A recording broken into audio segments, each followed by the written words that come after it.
যে সমস্ত বিষয়গুলো লিখে দিয়েছে নির্বাচন কমিশন থেকে প্রার্থী যারা আছে তাদের দলের লোকজন যদি এগুলো মেনে চলে আশা করছি নির্বাচন সুষ্ঠু হবে। শঙ্কা বলতে আমাদের কুষ্টিয়া সদর থানা জানেন একটু পোড়াটা পুড়ে যাওয়ার কারণে এবং অস্ত্রগুলো লুট হওয়ার কারণে আমরা এখনো আতঙ্কে আছি।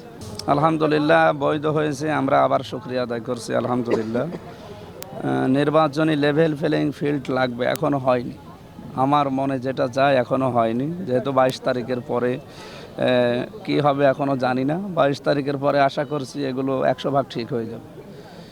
বিভিন্ন জায়গা থেকে যে সমস্ত দৃশ্যগুলো দেখতে পাচ্ছি তার মানে এখনও আমাদের মন মতো হয়নি, আমরা আশা করব মন মতো হবে। যে সমস্ত বিষয়গুলো লিখে দিয়েছে নির্বাচন কমিশন থেকে এইগুলো যদি ফলো করা হয়, প্রত্যেকটা প্রার্থী যারা আছে তাদের দলের লোকজন যদি এগুলো মেনে চলে আশা করছি নির্বাচন সুষ্ঠু হবে। শঙ্কা বলতে আমাদের কুষ্টিয়া সদর থানা জানেন একটু পোড়াটা পুড়ে যাওয়ার কারণে এবং অস্ত্রগুলো লুট হওয়ার কারণে আমরা এখনও আতঙ্কে আছি।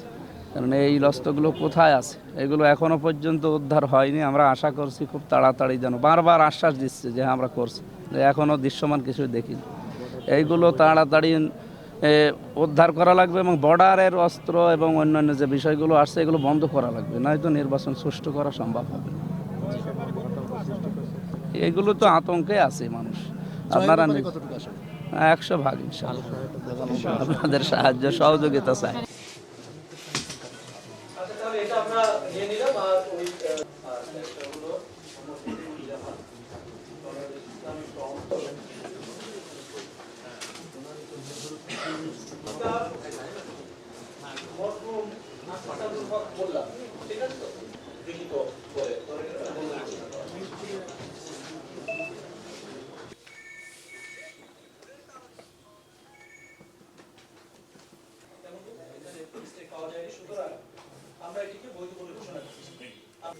আমার কি আবার ডিক্লেয়ার করার দরকার আছে? এখানে 7 জনের মধ্যে 7 জনেরটাই বরাদ্দ করা হবে সেই দিনের যে নোটিশ, সেই দিনের জন্য নোটিশ।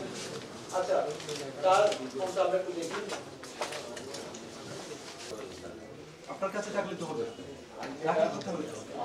কারণ একটা হলো যে স্বতন্ত্র প্রার্থী সমর্থন সূচকদের তালিকা, এই তালিকা আমরা সঠিক পাই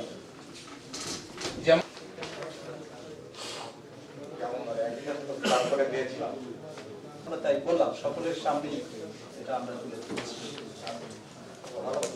এটা কি পিএইচডি নাকি ডাক্তার? কোনটা? ডক্টর। আচ্ছা।